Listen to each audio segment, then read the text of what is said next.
Welcome to my latest YouTube video. Today is going to be an interesting video. Every so often, I will hang out in YouTube and I'll kind of browse and look for interesting videos. And I came across this one channel, and the channel's name is Growth After Abuse by Jessica Jones. And I was really blown away by it because it was not a sensationalist. She wasn't a sensationalist. She wasn't all about, getting numbers and people and subscribe here.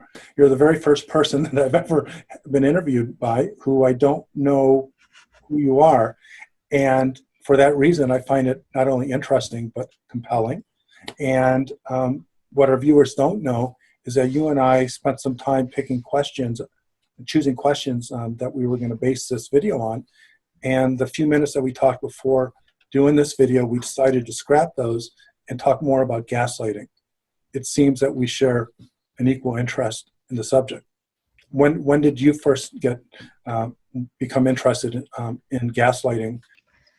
I started reading about gaslighting when I was introduced to that concept from a lot of books on narcissism. And that's just one of the covert manipulation tactics that narcissists use to dictate reality and brainwash the victim. And so for me, the basic definition would be how an abuser gets to rewrite your reality or define reality. And they do that by invalidating your emotions, by saying that your emotions are wrong, and so you can't use these data signals to determine how you feel, and then they systematically counter what you say. So if you have an opinion or a perception of reality, they say that it's wrong, and soon they get you to not believe your own feelings and intuitions and views on reality, and therefore they kind of get you to trust them. And that kind of happens on an individual level, and they can also do that to other people by telling other people that you are a certain characteristic or adjective, and you are not that adjective or characteristic, and they get other people to believe that, and they get you to believe that. And I thought that was crazy, and it happened to me, and I'm 31, and I was gaslit for like 28 years, and I completely believe the narcissist's false characterization of me. I thought I was a piece of crap, I thought I was a terrible person, and I worked all my life to fix all of my flaws, and I realized that they were wrong. Well, I think people should know that gaslighting is perhaps one of the most psychologically abusive and tormenting ways you can hurt a person. And it sounds like you have a lot of experience both in your research knowledge and personal experience. But I think we should start off with just the basic definition of what gaslighting is. Mm-hmm.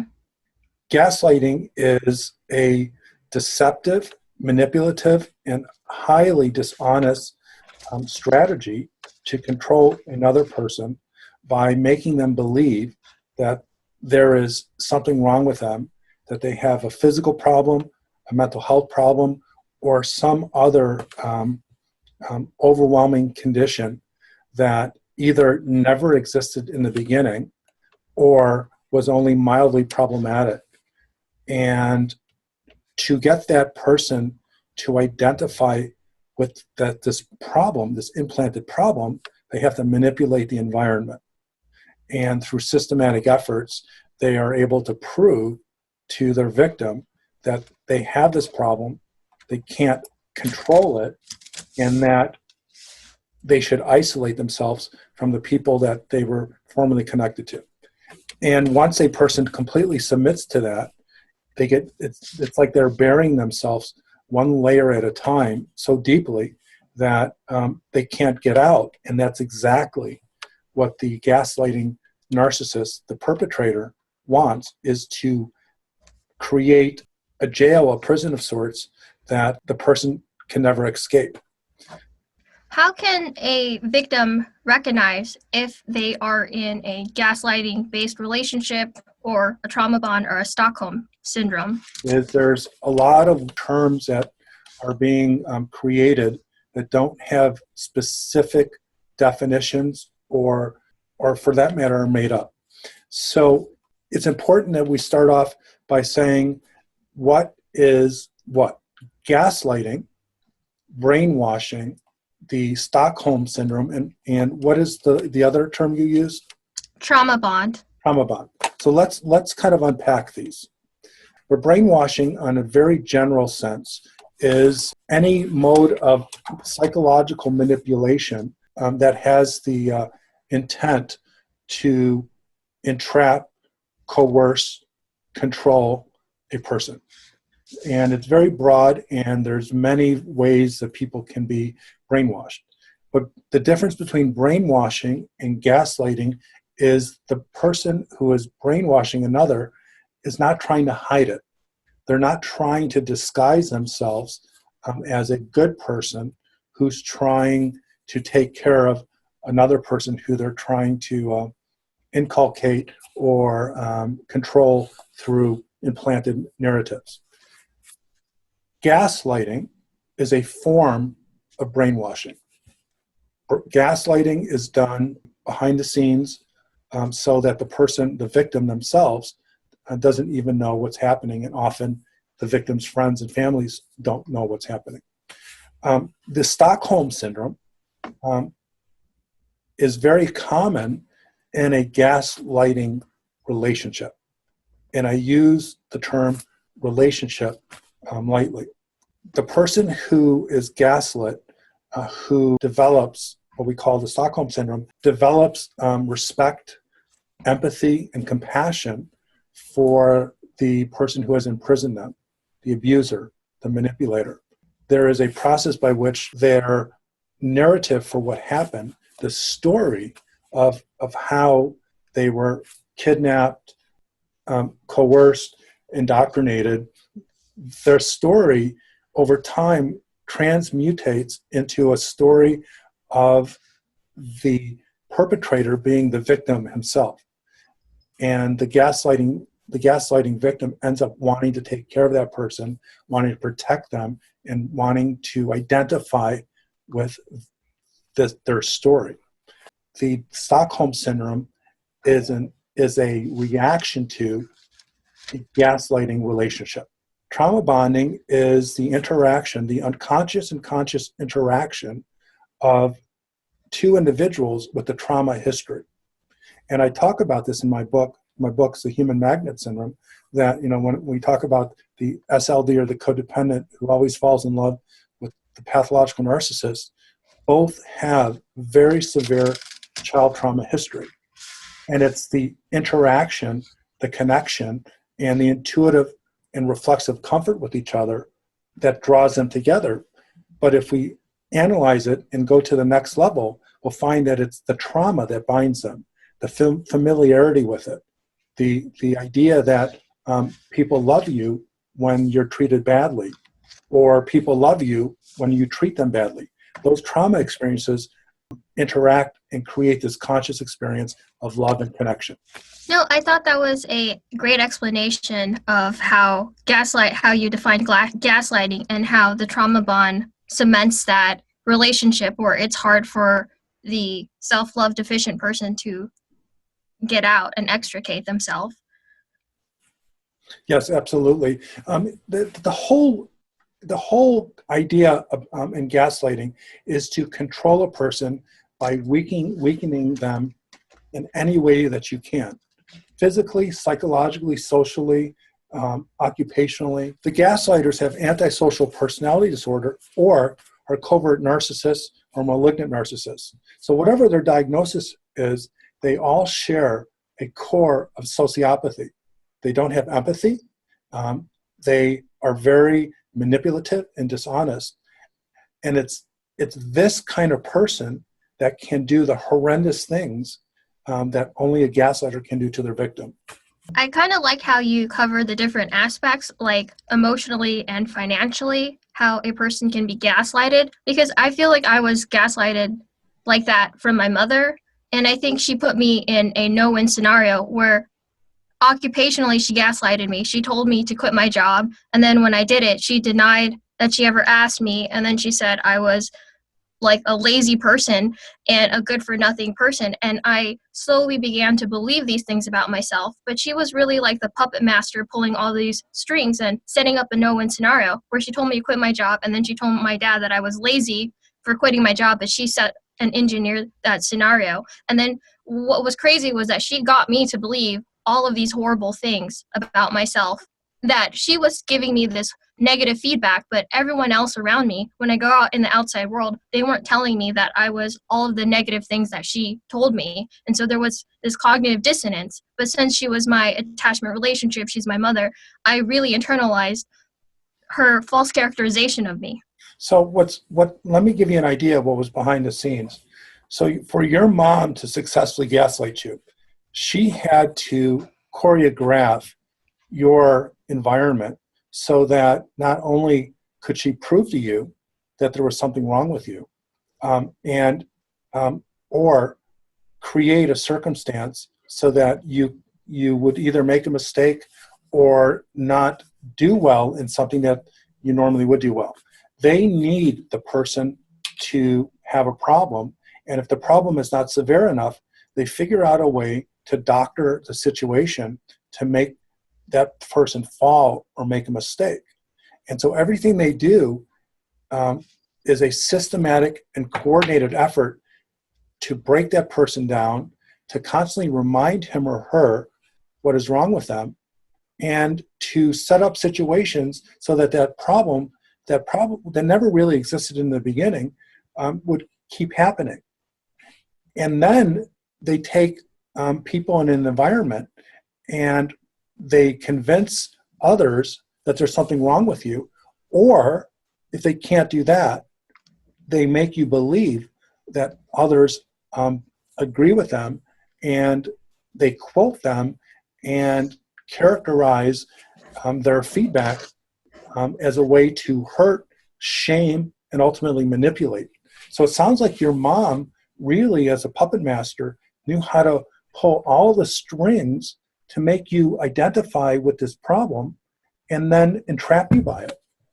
How long did that happen? How long in your life did that go on for? Well, I'm 31 years now, and it's been happening my whole life. And it's not just her, it's also my brother, who's also a pathological, malignant narcissist. And they put me, a concrete example is, for example, my brother told me that I was socially awkward and that I was not socially likable. But before I met with friends, he would introduce me to his friends, and before I met them, he would already tell them all these horrible things about me, like, oh, she's kind of materialistic and she's horrible. So when I met them, they obviously didn't like me. And then after I felt awkward with them, he would give that as evidence that, hey, nobody likes you, you're socially awkward. So that was a very concrete tactic on a micro scale on how he gaslighted me. And that was just one thing. It was almost everything, whether it was my academic studies, my looks, everything else. So see, the thing is, and I mean, Jessica, the gaslighter is only as good as their victim is impaired. And one of the things that I went to great efforts in writing my book was to explain how codependency or self-love deficit disorder, or the person, the SLD, self-love deficient person, is almost always, and I quote this, the perfect victim type for the gaslighter. They need someone who they can control, whose insecurities is exploitable, and who they have experience with, and in a perfect, and again I quote this because it's in a perfect gaslighting relationship, that person has to have a relationship, a loving, respecting relationship with the other, whether it's your mother, your husband, your boyfriend, your partner. And that is where they blur the lines between loyalty versus blind allegiance. And it sounds like your mom was able to turn everyone against you.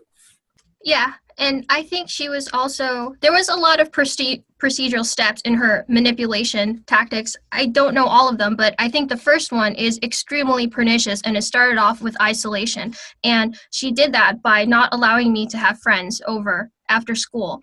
And I was never allowed to go to their houses. So basically I would go to school and then go home, and then I would have all of these chores to do, and I have to help them in their business. So I had no time to myself, and I had no healthy feedback. And not only that, another dangerous thing that she did was she framed... Wait, hold on a second. I want to break this down one part at a time. So, Sure. So they would not let you have friends. Yes. And Outside of school. I made friends in school, but outside I wasn't. Because having friends, having outside influence weakens their strategy. It weakens the web around which your life is entrapped. Would they try to make you believe that you were unlikable to your friends, or your friends didn't like you? That was what my brother said to me. Like, he told me that all the time. And he even, they framed the false narrative. So when people invited me over, they would rewrite that narrative in saying, oh, they're just inviting you because they pity you, or they actually want something from you. They're exploitative. So every kind act and approval that I got from the outside world, they would frame that in a negative light in terms of paranoia and catastrophic thinking and a false narrative. They would say, oh, everyone is just out to get you. They're just being false nice. Everyone has a mask on. In reality, they're the one who has a mask on. They're the one who is paranoid and hates everyone. Well, that's projection. So what they did was, in the guise of caretaking, in the guise of loving you, and I quote, loving you, they tried to prove to you that the outside world was dangerous, that this problem that they've implanted or inculcated you with, now they're going to say, hey, other people agree with this. And this narrative, once the child or the adult believes it, it creates paranoia and insecurity, and it takes away any instinct or impulse to fight back. And that's where you start to believe it. I'm assuming that happened to you. Yeah, I kind of had a lot of incorrect core beliefs, and it is really hard to emotionally accept that it's not true. Like, one of the core beliefs I had is there's something defective with me, or I am not a worthwhile person. And they got me to believe that from not just mistreating me and directly saying to me all these horrible things with constant profanity and name calling, but they also set up a smear campaign with my extended family. Like, my mom told everyone, like all of the aunts and cousins, that I was a terrible person. I was spoiled, even though I was doing all the chores and all I did was sacrifice my life to meet her needs. I was just this horrible person. And so when I went to family reunions, everyone just thought I was horrible. They would say, you're a terrible person. They would kind of tell me that I wasn't good enough as well. And so she was kind of creating a reality where I was a horrible person by brainwashing other people or just gossiping false information about me. So that gave me horrible feedback. Not only did I not get healthy feedback, but I got reinforcing feedback not only from her, my mother, my brother, my father, but also everyone in my extended family and everyone else that she knew. So, and let me break that down. So the gaslighter, when they can turn people against you based upon a false narrative or an implanted narrative, they take away the threat. The gaslighter's biggest threat is to be uncovered, is to have someone out them.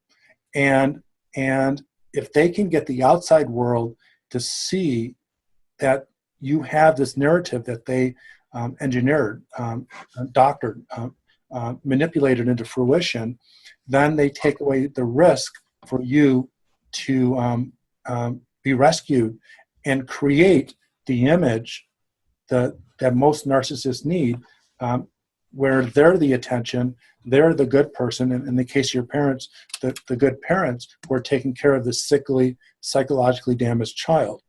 So what you're doing is you are turning off the spigot of outside support. You are manipulating other people to believe there's something wrong with you, and they are probably quite adept at feeding people information that proves to them the narrative. For example, my dad used to say, the problem with Ross is, he's got a bad temper, and he always, that's why I'm not very generous to him, and why, I don't really like him that much. And when we were in public, he would needle me. He would press my buttons. He would know exactly how to get me going. And because I hadn't yet developed my observe, don't absorb technique, I would take the bait and just completely blow up, because he knew how to get me mad. And now I would prove to him, I would prove to these people that I can't control my temper, and I would then feel ashamed of my own self. And at the end of the day, think that he was right, that I did have no control over my temper. So it sounds like your parents kind of had or especially, was it your mom or both of your parents? It was mainly my mom, but she's like she's a malignant, overt one. And my dad, I recently realized he was a covert narcissist. Yeah, I would argue that point, but we can talk about that later because according to the human magnet syndrome, relationships require the narcissist need an SLD or a codependent, and codependent need a narcissist. So, in fact, I want to mention that now is if you are in a relationship, if one of your parents is a gaslighter, Yeah. and the other one is following, it's easy. Well, it fits into your model because my parents are extremely conservative, and it was like an arranged marriage, and so they're just both two manipulators. It's a cultural thing, and that's why they're still married and not divorced. Okay. So it still fits in your model. So actually, so let me explain the model, and then we'll talk about your family as an exception, because I think it's important for our viewers to understand this. Is that so? If you're brought up by a gaslighting parent, and the other parent does not rescue you, it's easy to believe how both parents were a part of this.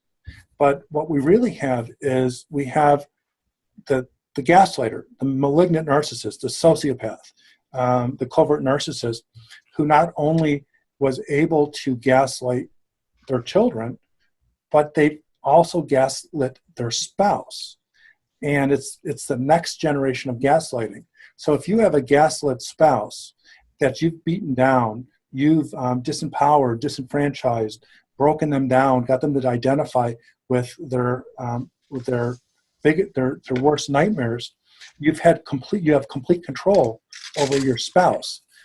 And that's a spouse that you're going to be able to manipulate to join you, the pathological narcissist parent, in gaslighting the child. So what happens is, to the outsider, it looks like the two parents are complicitous. They're working together. But really, one of the parents has already been gaslit and is completely brainwashed and is helping gaslight their child. And but one is a narcissist and one's a victim, but both parents are held responsible. But in cases that are in some exceptions where you have people get married because, well, there's all sorts of exceptions, including arranged marriages. Sometimes you get two narcissists together, and sometimes you get two SLDs together. But I don't see that working out for the long term because the ego of the two narcissists often there will be just too much conflict. So with your parents, it sounds like, do you believe that they both were pathological narcissists, or was your mom, as they say, drank the Kool-Aid and had been earlier gaslit by your dad, or excuse me, your dad drank the Kool-Aid and was earlier gaslit by your mom? Which one best applies? I think they're both narcissists, and the reason why they're not divorced is because they just don't believe in it. It's kind of like a religious belief. They just will never do that, even though it's a high conflict relationship. It's extremely volatile, and they kind of try to avoid each other all the time, and they constantly fight every day, literally. Well, that would explain why you're right, that if they're a narcissist. So your own experience was, I mean, you were right in the heart of the gaslighting cauldron. I mean, how else did they turn your environment against you to prove the narrative, to get you to believe it, and then for you to actually act upon it? There's so many ways. I could talk forever about this, but one way was that my mother kind of did the divide and conquer method, where she actually got me to believe my dad was the worst person in the world. And so she gaslighted me into believing that me and my brother thought that about my father, and she manipulated him into hating us. And she portrayed herself as the martyr, the hero, the victim, when she was the real abuser. And so she would, one example was, she would constantly complain about my dad. Like every day she would tell me, oh, your dad's so horrible, he did this and this. And those were not even offenses. Like if he wanted to go out to have coffee by himself, he was the most horrible person in the world. And she would explain why he was alienating the family and wasting money and hurting my future. That made no sense, but it was just this constant complaining. No, but it made sense. So let's fit this into it. I'm going to ask you, but I'm going to So what did your mom, the gaslighter, gain by triangulating everyone against each other, or pitting everyone against each other, or as you said, the divide and conquer? Because the gaslighter, the sociopath, does everything with great intention, and it's very well thought out. What does she gain by everyone hating each other or disliking each other?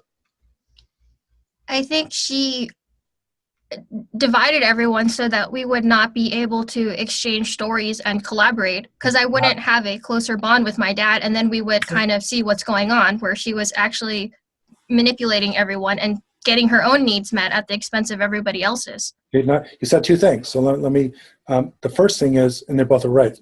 First thing is that if you get everyone to dislike each other, and this was my dad's strategy, you take away any coalitions, any partnerships, or people to work with each other to compare stories, and to eventually realize that the gaslighter is lying, cheating, and manipulating. You keep the focus on everyone else is bad, then the gaslighter sits on top of his gaslighting perch and watches the whole family fall apart, and then there is no one that can threaten their power and their role. So I think that your dad needed everyone to not get along, so he would not be threatened. And the second part, what was the second part? The second part was I guess, so we wouldn't form collaborations, and like we would just hate each other. And I guess that makes you ally more with the gaslighter, because you like them more than everyone else, because everyone else is just the enemy. Right. While they're the hero, the martyr, and the victim. Like, I actually felt my mom was a victim, and she was actually the abuser, the main abuser, the entire time. And she got me to feel sorry for her. And she was engineering the scenario. She was hurting everyone on purpose. So I actually loved her, and I thought she loved me. And so she got me to believe that. And you know what, Jessica, and that is the primary way they maintain their power base, is by they create this image that they're the good person, the protectorate, and they implant this narrative that they're taking care of you. And it sounds like with your mom that she got that to take hold, that you loved her as any child and wanted her attention. What did she do to inculcate or to manipulate this narrative to get you to believe that?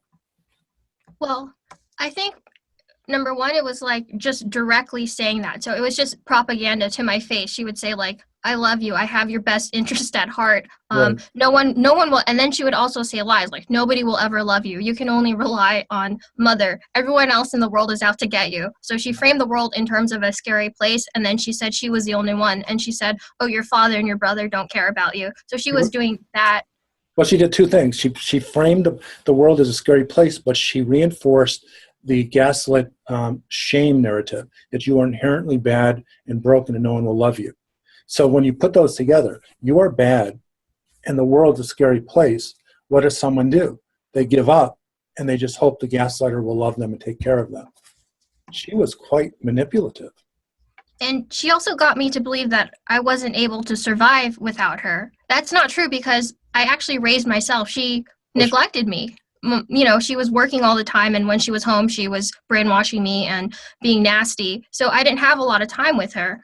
So I actually was incredibly self-reliant, but then she got me to believe that I couldn't take care of myself when I raised myself and solved all my problems. And she would just feed me that narrative all the time by directly telling that to me, or setting me up in a no-win scenario where I would definitely fail, or, you know, bait me into overreacting in public by like abusing me in private, and then I would react in public, and then I look like the out of control person. So your mom, what she did was she had to prove to you that you could not make it on your own. She had to prove it to you that you were bad and that even if you could make it on your own, you would anticipate failure. The gaslighter implants the self-defeating prophecy that no one will love me, and why should I try? Because every time I try, no one loves me. And should they try, the gaslighter makes sure that that outcome happens. So after a while, the person believes they're essentially a bad person. That's the gaslit narrative. And if she can not only make you believe that, and then make other people believe that, and then inculcate this belief that she's mothering you and loving you and nurturing you, I mean, it's amazing, Jennifer, that you've made it and you escaped that. Just nothing short of amazing. That how did you break free from that? Well, I think it actually took a long time because I'm 31 and I started reading self-help books ever since 18, and then I graduated to more like psychological books and even like clinical manuals. I read a lot of books on acceptance and commitment therapy, self-compassion therapy, cognitive behavioral therapy, dialectical behavioral therapy, and Really I researched it. yeah, so I started that in my 20s. So 18 to right now, that was just and I was in constant emotional pain. And so therefore that motivated me to fix myself. I knew something was wrong. I knew I was always feeling toxic shame and guilt and just fear and had lots of catastrophic thinking. And so I think reading those slowly helped change my beliefs. It wasn't just one book. It was thousands of books and then watching lots of videos. And then I think the nature of my core beliefs slowly shifted. It's not it's like everything I grew up with that I believed was false, especially about myself, about my mother, about the world. And so it's really hard when you live in a bubble or reality filter and to just automatically just negate everything you believe. That's hard. You can't just do that the next day, even if you gave me evidence. If you gave me data, that's not enough. I would have to slowly change those beliefs and swallow the red pill of the truth slowly over time and shift that. And so that's what happened through, I guess, binge watching videos and reading a lot of psychological books, not limited to just psychopathy and narcissism, but outside to realize what healthy relationships look like. And you're missing one thing, and I'm pretty sure that you know this, is that there was a little girl inside of you, the little girl that you used to be, that came into this world that was perfectly fine and normal, and your mom and your dad had to destroy that person, had to burn away her innocence, her desire to be loved and be lovable. You never lost that spark, and your parents could not destroy that because of everything that was good about you.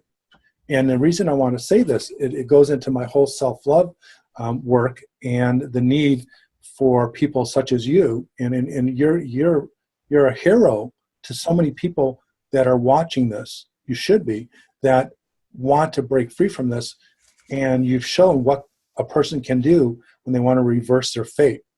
But I want to just say it again. It's because of what was good about you that they couldn't destroy.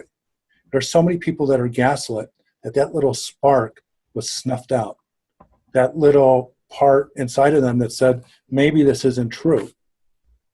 You never let go of that. And to me, that's nothing short of a miracle. Wow. Thank you. I really appreciate that compliment. And I think trying to change my beliefs was really hard because up until 26, I actually believed my mother was a good guy. I thought she was the victim. I thought she was a hero, and I thought she was a martyr. And she was under the guise of love and care, which was actually just control and subjugation. She would, pretend to say, I love you, and that's why you have to obey me. And so you were gaslit, plain and yeah. simple. Up to age 26, you were gaslit. What shifted that opened your mind up to the reality of your mom's horrible treatment, pathological treatment of you? Well, it was a lot of things. It didn't happen overnight. I think it was I logged in thousands of hours of just reading psychology books and even binge watching videos. Right. I think healthy development and learning what that was about helped me, because one of the things that I did was I was gaslighting myself under their false narrative, because I would emotionally invalidate my feelings. If I was feeling sad, mad, or afraid, I would have their voice and judge myself and saying like, oh, Jessica, you're screwed up. You can't feel sad. You have no right. If I try to set a boundary, I thought of myself as selfish. If I had a need, I was like, I'm a horrible person. If I had a preference or an opinion, I'm like, oh, it's wrong. And I'm terrible for having that. And that's basically the abuser's narrative. That's how they saw me. And I was doing that to myself. And healthy development, some books like Emotional Validation, there was a book on that that tells you that you have to validate your emotions, your perceptions of reality, and not just negate them. So what I'm hearing you say is that this intellect that you had, that you were born with, they could not take that away from you. You had a part of you always inside of you that didn't believe it, and you just kept. There was a part of you that kept that question going, and I want our viewers to hear that.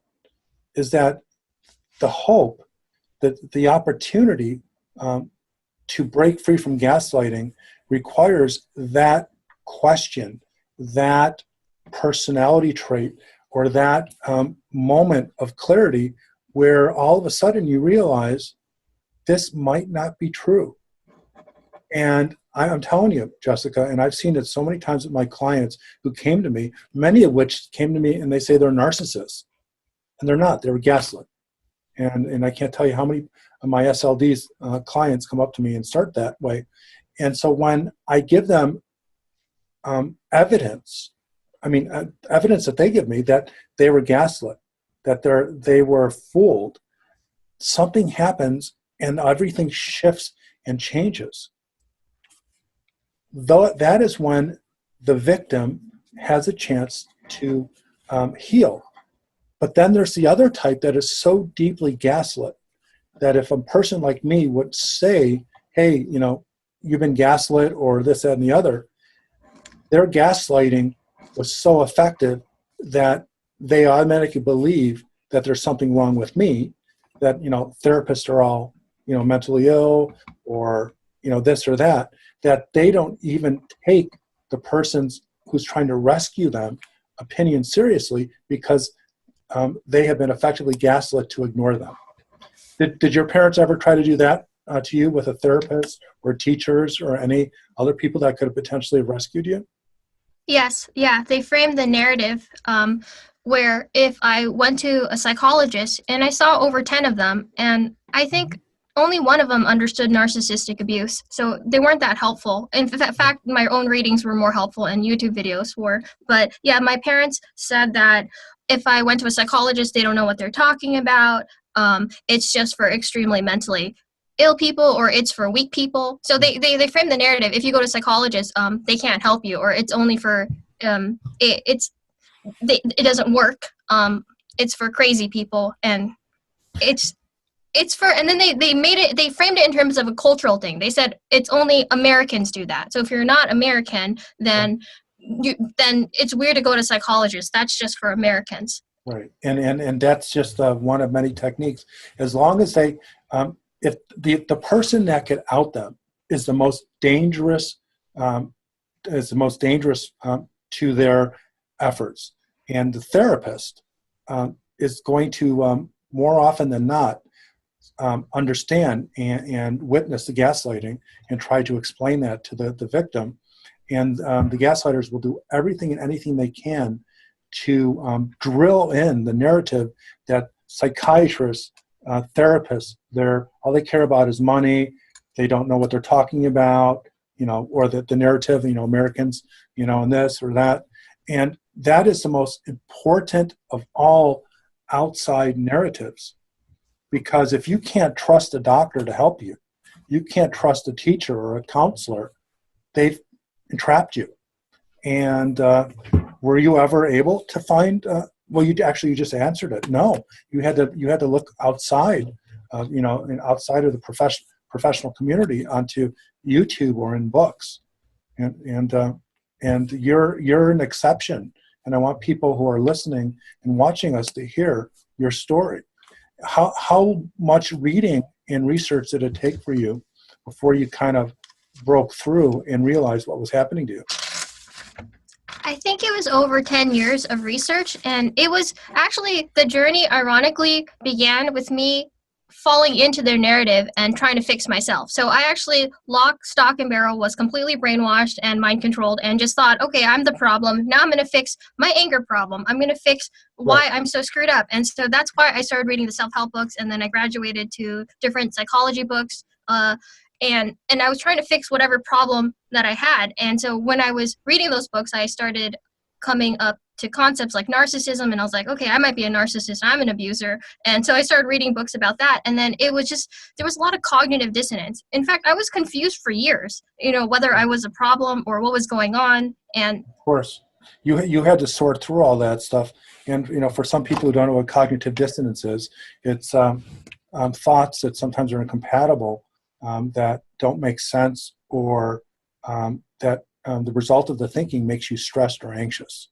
And as long as they can inculcate or implant, the narrative that there's something wrong with you, and manipulate the environment to make sure that that happens, anytime you would think that they're wrong, or maybe there's a part of you that's good, you're going to experience the cognitive dissonance of two conflicting thoughts that don't match.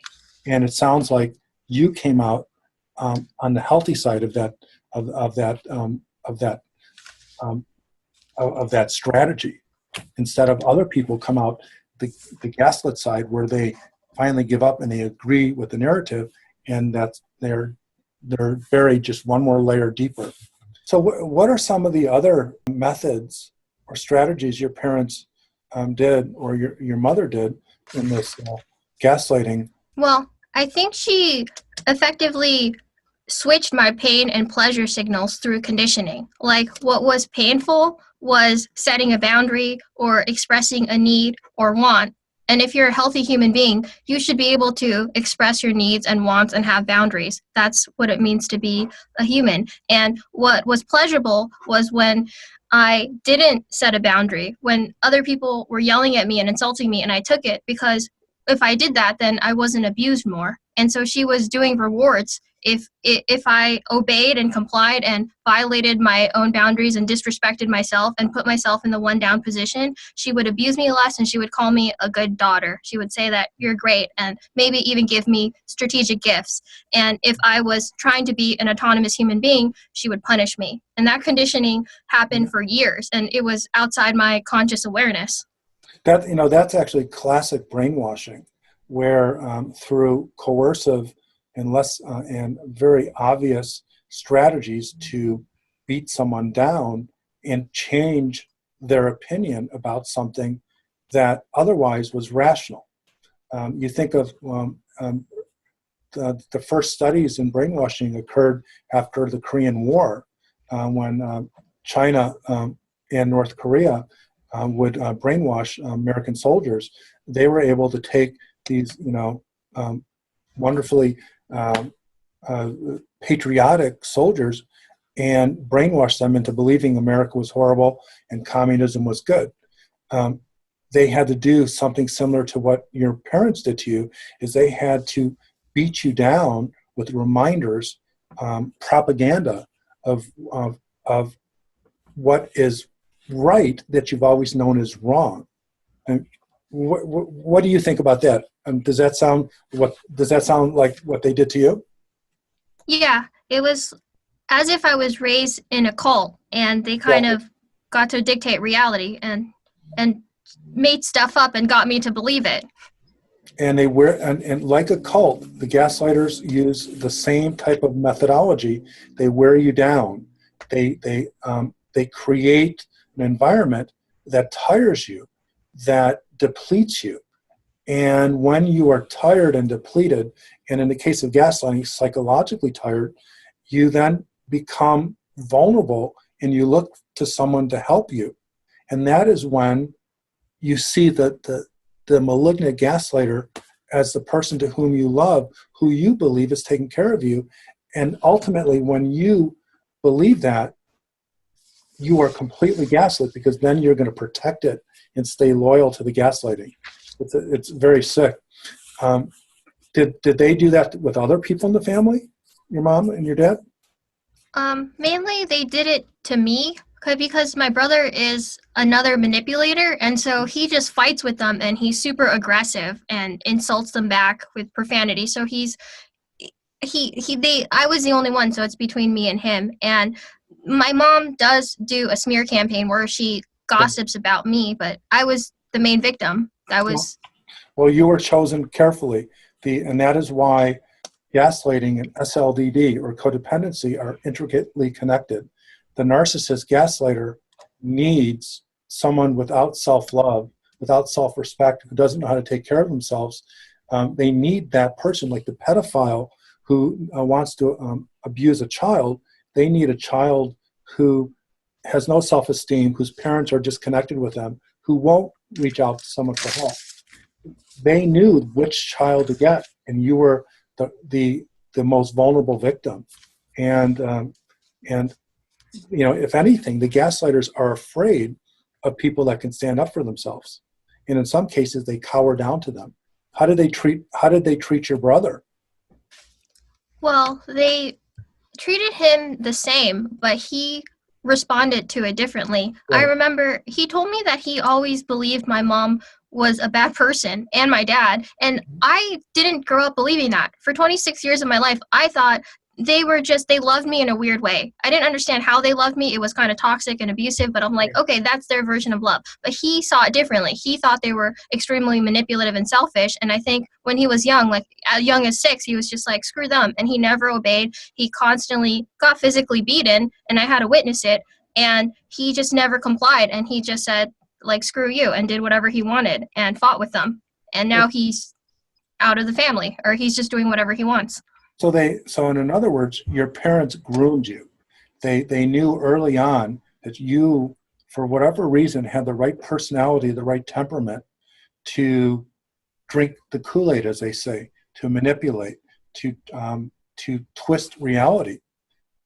They seized upon that, and not only did they seize upon it, they were able to mold that and create this person, this gaslit person, who succumbed to the menagerie, the tricks, the nightmare. And again, it just makes me think how much of a role model you are to those who are listening and watching, that you figured it out and you escaped. What were the consequences to your family relationships to finally break free from the gaslighting? Well, I live away from my parents, and I am effectively, like, my good character is smeared for my whole extended family, which consists of like a couple hundred people. I just don't talk to them because they have a false characterization of me. They think I'm a terrible person because my mom effectively convinced them that I was. So there's nothing I can do about that. I would have to counter manipulate that narrative, and I don't want to do that. That's a lot of time. That's not in my personality and temperament to just to fight manipulation and be manipulative. Well, the thing is, if it was, I would try to convince you otherwise, because that pulls you back into what I call the wrestling ring. You know, pigs love to wrestle in a wrestling ring, and they control people. I got this from George Bernard Shaw, who said, you know, don't wrestle with pigs; they love to get dirty, or something, and they win all the time, or something like that.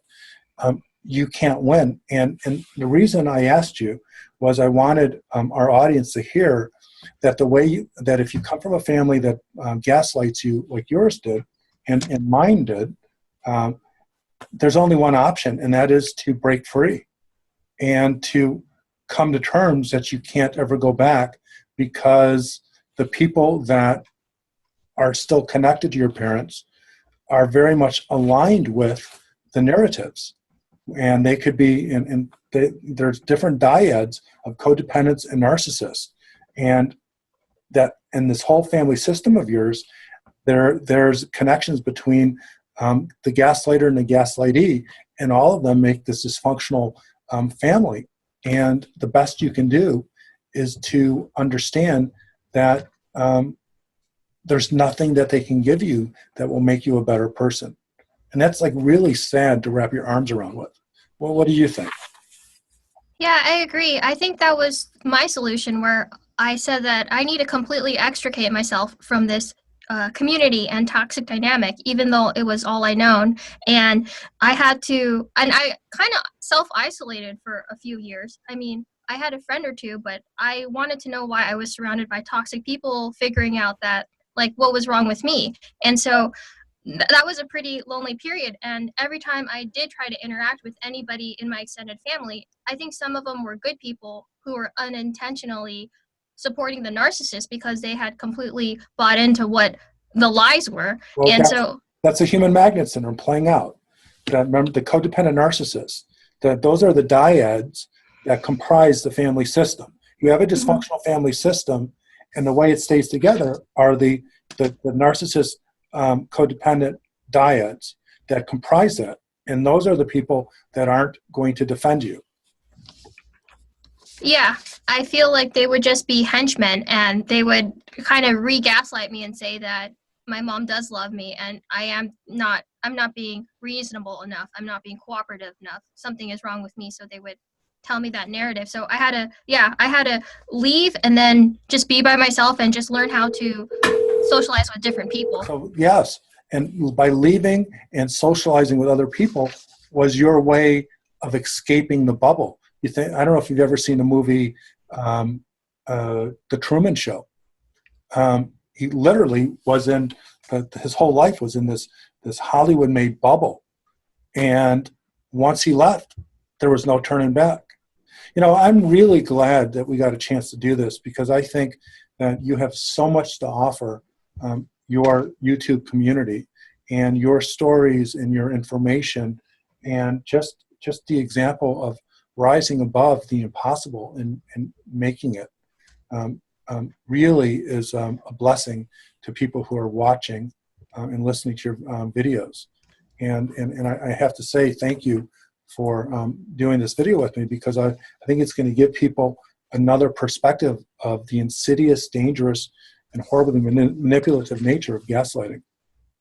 Yeah, I read your books and watched your YouTube videos, and thank you for helping me have the tools to help extricate myself from a toxic dynamic and regain my life and have an opportunity to have healthy relationships. Well, you know what?